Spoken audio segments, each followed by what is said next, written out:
Hi everyone. In this session, we'll learn how to configure a UI action and how to use it in a real-time scenario. Okay, so let's take couriers table as an example, the custom table we have created in the previous sessions. So there will be some default UI actions in any table that is created. So let's see what are the UI actions on this table. So we have here update, delete, and based on some conditions of the form, some other UI actions will be populated. Okay, so let's create a UI action which will act as a create task button. So like we say, let's take an example here. When the status of this record changes to dispatched, okay, when status is changed to dispatch and this form is saved in the dispatch state, then there should be a reaction which will help us to create a task and mention it as a dispatch. The courier is ready for dispatch, so it can be used as a real-time scenario. So let's work on it. So let's navigate to UI actions first, and let's create a new UI action on the courier table.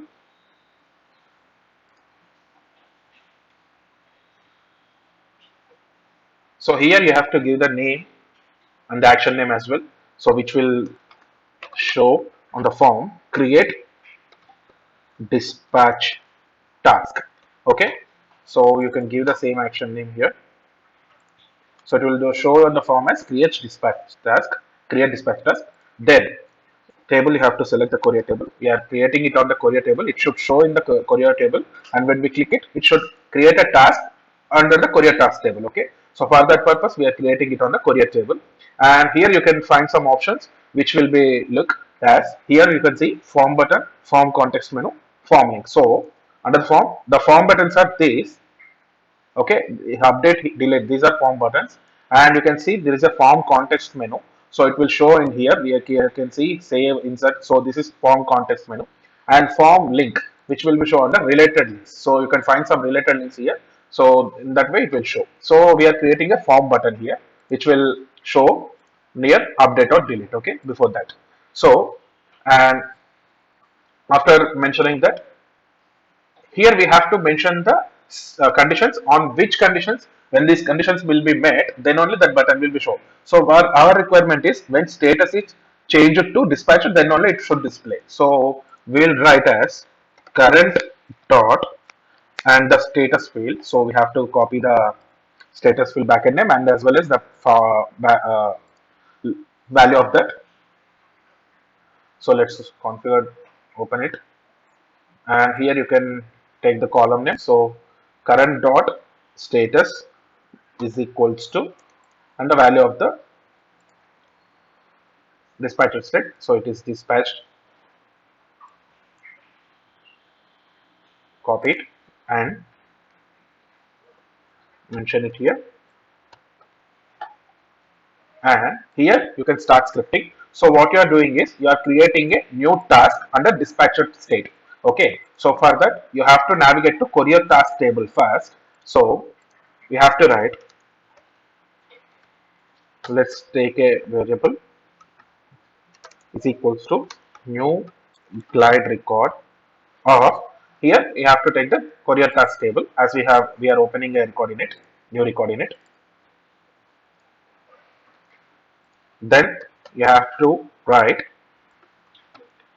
dot initialize, as you are initiating a new form, you are inserting a new form. Okay, then the values of this task should be something like the field values are, here you have to give the parent with the current sys ID. Okay, so it is u underscore courier. Let's copy this, and here you have to write theta dot the field name, and the value will be the current records sys ID, as it is a reference field to the current record. Current record, here it is a parent field. Okay, so you have to give current record underscore sys underscore ID. Okay, so what it will happen is in the courier task courier field, the parent records sys ID will be stored and it will display as the number. Okay, then you can write some short description here. So you have this short description and description. So let's write some short description. Let's take that dot, that field is equals to You can mention any custom message, or you can copy it from parent. So I'm mentioning a custom message as it is a dispatch task. So dispatch package. So it's used as a some real time scenario. So let's write dispatch package. Then we will give a description with the address details, the delivery address details of the particular uh, courier details. Okay, the user details, whoever requested by. So we'll write as ctask dot. So let's say the description field backend name is your underscore description. So let's copy it, mention it here, and is equals to. So we have to map it with the details, delivery location details. Okay, so let's copy it. So right, it should be something like, we will give a string first with the information delivery location. Then we can write current dot delivery location, and after that we can insert this record. Okay, well, let's insert this record c task dot insert. Okay, now this record will be inserted. Okay, so by this way you can configure this, and let's save this and check how it will work. Okay,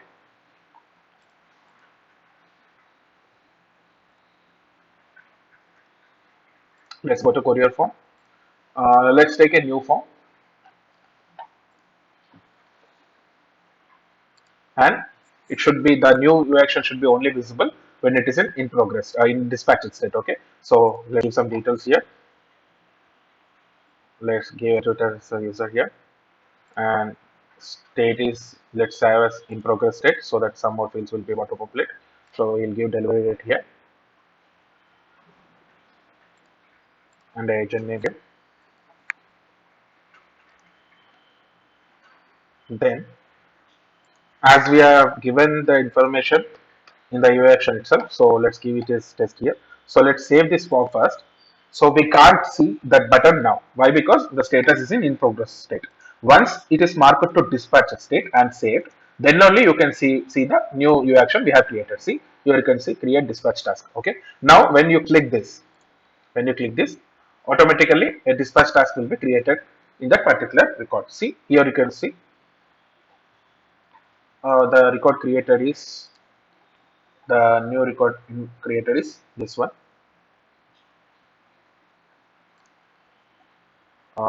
Let's check it with the created. Here is the new record created now. So here you can see the new task created with the whatever your action script is showing. That here you can see the parent, and you can see the short description that we have given in the UI action, and the delivery location is this. So by this way you can create UI actions. So we are going to mention come up with some more new use cases and different type of scripting in the UI actions. So keep watching. Thank you.